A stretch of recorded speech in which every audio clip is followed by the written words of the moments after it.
Chapter 130 The Hat.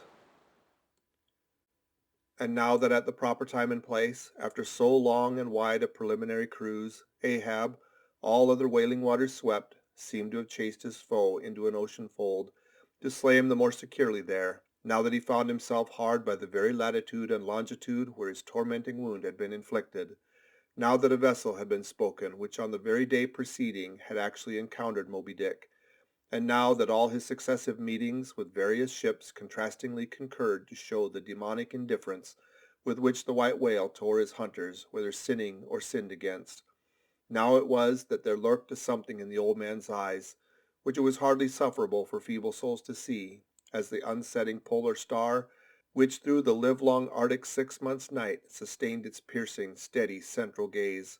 So Ahab's purpose now fixedly gleamed down upon the constant midnight of the gloomy crew.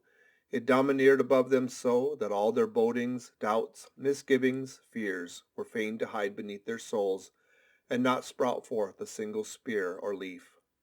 In this foreshadowing interval, too, all humor, forced or natural, vanished.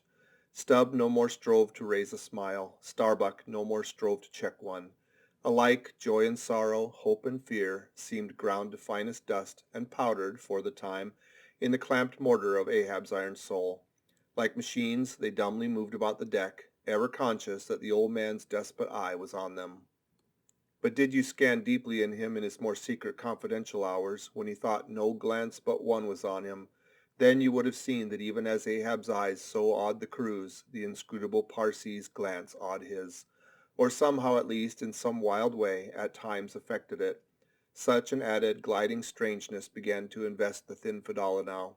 Such ceaseless shudderings shook him that the men looked dubious at him, half uncertain as it seemed whether indeed he were a mortal substance, or else a tremulous shadow cast upon the deck by some unseen being's body, and that shadow was always hovering there, for not by night even had Fedallah ever certainly been known to slumber or go below. He would stand still for hours, but never sat or leaned. His wan but wondrous eyes did plainly say, "We two watchmen never rest." Nor at any time, by night or day, could the mariners now step upon the deck, unless Ahab was before them, either standing in his pivot hole, or exactly pacing the planks between two undeviating limits, the mainmast and the mizzen. Or else they saw him standing in the cabin scuttle, his living foot advanced upon the deck as if to step, his hat slouched heavily over his eyes, so that however motionless he stood, however the days and nights were added on that he had not swung in his hammock, yet hidden beneath that slouching hat they could never tell unerringly whether, for all this, his eyes were really closed at times, or whether he was still intently scanning them. No matter though he stood so in the scuttle for a whole hour on the stretch, and the unheated night damp gathered in beads of dew upon that stone-carved coat and hat, the clothes that the night had wet, the next day's sunshine dried upon him, and so day after day and night after night he went no more beneath the planks. Whatever he wanted from the cabin, that thing was sent for. He ate in the same open air, that is, his two only meals, breakfast and dinner. Supper he never touched, nor reaped his beard, which darkly grew all gnarled, as unearthed roots of trees blown over, which still grow idly on at naked base, though perished in the upper verdure. But though his whole life was now become one watch on deck, and though the Parsee's mystic watch was without intermission as his own, yet these two never seemed to speak, one man to the other, unless at long intervals some passing, unmomentous matter made it necessary. Though such a potent spell seemed secretly to join the twain, openly and to the awestruck crew they seemed pole-like asunder. If by day they chanced to speak one word, by night dumb men were both, so far as concerned the slightest verbal interchange. At times, for longest hours, without a single hail, they stood far parted in the starlight, Ahab in his scuttle, the Parsee by the mainmast, but still fixedly gazing upon each other, as if in the Parsee Ahab saw his forethrown shadow, in Ahab the Parsee his abandoned substance. And yet somehow did Ahab, in his own proper self, as daily, hourly, and every instant commandingly revealed to his subordinates, Ahab seemed an independent lord, the Parsee but his slave. Still again both seemed yoked together, and an unseen tyrant driving them, the lean side shading the solid rib. For be this Parsee what he may, all rib and keel was solid Ahab. At the first faintest glimmering of the dawn, his iron voice was heard from aft. "Man the mastheads!" And all through the day, till after sunset and after twilight, the same voice every hour at the striking of the helmsman bell was heard. "What do you see? Sharp! Sharp!" But when 3 or 4 days had slided by after meeting the children seeking Rachel, and no spout had yet been seen, the monomaniac old man seemed distrustful of his crew's fidelity, at least of nearly all except the pagan harpooneers. He seemed to doubt even whether Stubb or Flask might not willingly overlook the sight he sought. But if these suspicions were really his, he sagaciously refrained from verbally expressing them, however his actions might seem to hint them. "I will have the first sight of the whale myself," he said. "Aye, Ahab must have the doubloon." And with his own hands he rigged a nest of basketed bowlines, and sending a hand aloft with a single sheaved block to secure the main masthead, he received the two ends of the downward reeved rope, and attaching one to his basket, prepared a pin for the other end in order to fasten it to the rail. This done, with that end yet in his hand, and standing beside the pin, he looked round upon his crew, sweeping from one to the other, pausing his glance long upon Daggoo, Queequeg, and Tashtego, but shunning Fedallah, and then settling his firm, relying eye upon the chief mate, said, "Take the rope, sir, I give it into thy hands, Starbuck."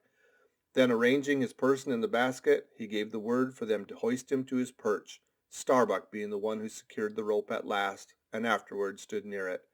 And thus, with one hand clinging round the royal mast, Ahab gazed abroad upon the sea for miles and miles, ahead, astern, this side and that, within the wide expanded circle commanded at so great a height. When in working with his hands at some lofty, almost isolated place in the rigging, which chances to afford no foothold, the sailor at sea is hoisted up to that spot and sustained there by the rope. Under these circumstances, its fastened end on deck is always given in strict charge to some one man who has a special watch of it, because in such a wilderness of running rigging, whose various different relations aloft cannot always be infallibly discerned by what is seen of them at the deck, and when the deck end of these ropes are being every few minutes cast down from the fastenings, it would be but a natural fatality, if unprovided with a constant watchman, the hoisted sailor should by some carelessness of the crew be cast adrift, and fall all swooping to the sea. So Ahab's proceedings in this matter were not unusual. The only strange thing about them seemed to be that Starbuck, almost the one only man who had ever ventured to oppose him with anything in the slightest degree approaching to decision, one of those two whose faithfulness on the lookout he had seemed to doubt somewhat, it was strange that this was the very man he should select for his watchman, freely giving his whole life into such an otherwise distrusted person's hand. Now the first time Ahab was perched aloft, ere he had been there 10 minutes, one of those red-billed savage sea-hawks which so often fly incommodiously close round the manned mastheads of whalemen in these latitudes, one of these birds came wheeling and screaming round his head in a maze of untractably swift circlings. Then it darted 1,000 feet straight up in the air, then spiralized downward and went eddying again round his head. But with his gaze fixed upon the dim and distant horizon, Ahab seemed not to mark this wild bird, nor indeed would anyone else have marked it much, it being no uncommon circumstance.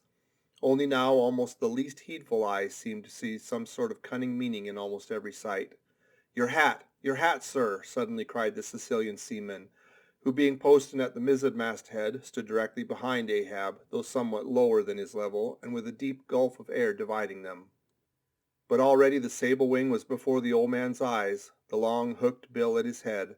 With a scream, the black hawk darted away with his prize. An eagle flew thrice round Tarquin's head, removing his cap to replace it, and thereupon Tanaquil, his wife, declared that Tarquin would be king of Rome. But only by the replacing of the cap was that omen accounted good. Ahab's hat was never restored. The wild hawk flew on and on with it, far in advance of the prow, and at last disappeared, while from the point of that disappearance a minute black spot was dimly discerned, falling from that vast height into the sea. End of chapter 130.